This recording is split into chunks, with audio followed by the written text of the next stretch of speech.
أعوذ بالله من الشيطان الرجيم. بسم الله الرحمن الرحيم. السلام علیکم و رحمت الله و برکاته. پدران و مادران عالی قدر و برادران و خواهران اهل اسلام من، بنده با خواهش یک چند برادران و خواهران اهل اسلام امروز درباره دوست سخن میگویم. در این دنیا هیچ یک انسان بدون دوست زندگی کرده نمیتواند، یعنی زندگی او خوش نمیگذرد. البته الله تبارک و تعالی دوستی را میپذیرد، یعنی وقتی که مسلمان با برادر مسلمانش دوست و برادر میشود، این به الله تبارک و تعالی پسند است، به شرطی که اون دوستی از برای الله باشد. لیک در این دور و زمانه بسیار شدند یک نمود دوستانی که در نزد تو دیگر سخن میگویند و در نزد دیگر کس در بابت تو سخنهای غلط میگویند، یعنی غیبت میکنند. ای برادر و یا خواهر اهل اسلامی که با کسب فتنه‌گری یعنی غیبت کنی مشغولی، به حرمت خداوند هوشیار باش. این را بین که الله تبارک و تعالی همه گناهایت را میبخشد، بجز غیبت کنی و حق مردم خوری و بی نمازی و استغفر الله از همه گناهی سخت شرک آوردن. پس به حرمت خداوند توبه کن و اون غیبت کنی و فتنه‌گری خود را امروز به انجام رسان و توبه کن و به درگاه الله تبارک و تعالی دعا کن و گوی یا الله، من یک بنده عاجز تو ام و از این روز اعتبارا دیگر این کار خطایی که میکنم کرده بودم تکرار نخواهم کرد. وقتی که یک توبه تو از صدق دل می شود، انشاءالله الله تبارک و تعالی می بخشد، زیرا الله تبارک و تعالی غفور الرحیم است. زیرا از اون غیبت هایی که امروز هم می کنند یک چند عائله ها و یک چند خاندان ویران شده. امروز درد خود را به کی گفتن را نمیدانند.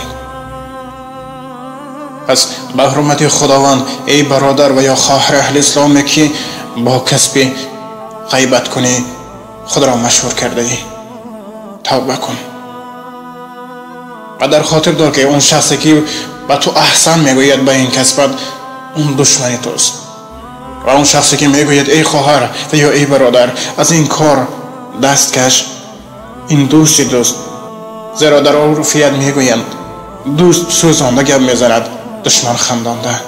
یعنی اون کار خطاگی که تو میکنید دشمن تو ای برادر این کار تو بهترین گویان تو را میخنداند و تو از این یک راحت میگیری. وقتی که دوست حقیقی تو برای تو یک مصلحت خوبی میدهد تو از آن نفرتت زیاد میشد، لیکن این انسان میخواست تو از راه بد نجات دهد.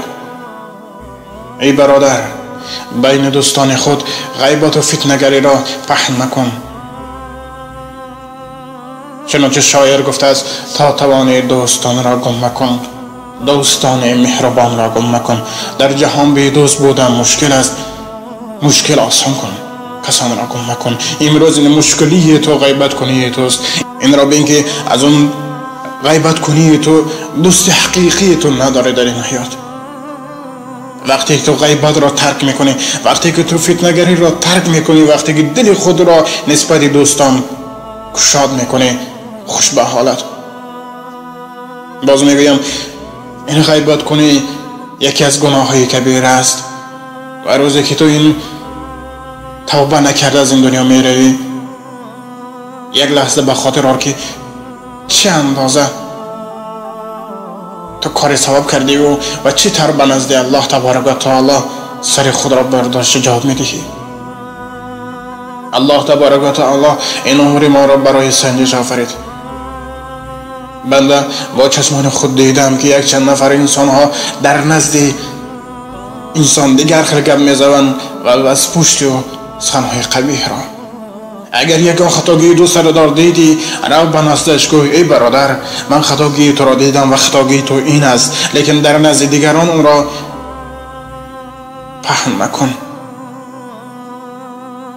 وقتی که دردی اون برادر خود را نمیدانی، برای چه بهای پس داده دردی او را ندانسته، در بابت او به دیگران خبرهای خطا و فتنه‌گری میکنی. غیبت این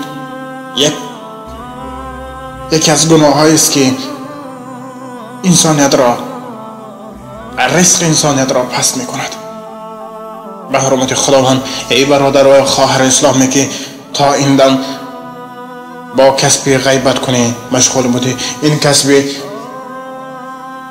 لعنت زده خود را ترک کن و با دوستان خود و با برادران خود با مهر و عاقبت باش. البته در این دنیا ما همه گناهکاریم، لیکن الله تبارک و تعالی میگوید که اگر بنده من توبه کند من میبخشمش. پس به حرمت خداوند بیایید ای برادران این غیبت کنی و این فسق و فساد هایی که در بین جامعه پهن شده است این را از بین بریم و شکر هر یک دقیقه که الله تبارک و تعالی بر ما نصیب کرد شکر هر یک دم را نماییم. وقتی که به سر دوست یک تشویش آمد او را ترک میکنی و وقتی که یک خرسنده شد یعنی یک مال دنیا را به دست آورد برای چه به نزد او دویده میایی. حالا که تو وقتی که او به سرش تشویش افتاده بود از او هزارها مراتب دور شده بودی. در این دنیا دوست حقیقی را پیدا کردن بسیار مشکل. چو روزی سخت آید بر سری دوست، مجوی حاجت و راهی گریز را. بدان مایم دوست و هم برادر، نما اجرا تو هر امر خدا را. یعنی وقتی که به سری دوست یک تشویش میآید تو راهی گریز را طی مکن. برعکس تو کوشش نما تا اینکه به دوست یقین خود یعنی به دوست نزدیک خود به دوست و برادری خود کمک رسانی. برای قدر دوستی را فهمیدن شرط نیست که تو عالم باشی، شرط نیست که تو ملا و دیگر باشی، شرط است که تو انسان باشی. چنانکه گفتم اخلاق را از کی آموختی؟ از بیادبان. این معنای اون را دارد که تو اون کار را کن که بیادبان نمی کنند و اون کار را مکن که بیادبان می کنند. وقتی که تو یک مرتبه به خود سوال میدی ای انسان در این امور کوتاه خود تو به کی یاری رساندی و کی را رنجاندی؟ و در این سوال خوب فکر کن. این جامعه امروز ما را فقط دوستی و یکدیگر فهمی مستحکم کرده میتواند، لیکن وقتی که غیبت میکنی از این دیدی که عائله ها ویران شده ایستادن. امروز ها یک چند نفر زنهای لعنت زده عموما عائله ها را با یک خبری بی اساس و فتنه‌گری یک عائله های خوش و خرسند زندگی کرده را ویران میکنند. به حرمت خداوند ای برادر و یا خواهر اهل اسلام یک لحظه اندیشه کن از این غیبت کنی و از این فتنه گرایی دست کش، زیرا این عمر 2 روزه است و تو نمیدانی که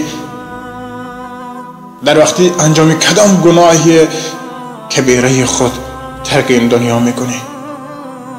الهی الله تبارک و تعالی بعد شنیدن هر یک نصیحت هم به شما و هم بر خود گوینده یعنی کمینه عمل کردن را نصیب روزه گرداند. و آخر الدعوانا الحمد لله رب العالمین. السلام علیکم و رحمت الله و برکاته. با احترام دوست و برادری شما امید رحمت. و از درگاه خداوند دست دعا برداشته میگویم یا الله ما بندگانت را از راه خطا و از فتنه‌گرایی و غیبت کنی از گناه کبیره و صغیره کردن ایمن نگهدار. و الهی هر دعا و تسبیح ما را و هر دعا و التجای ما را مقبول درگاهت بگردان و گناههای ما را مغفرت کن. آمین یا رب العالمین.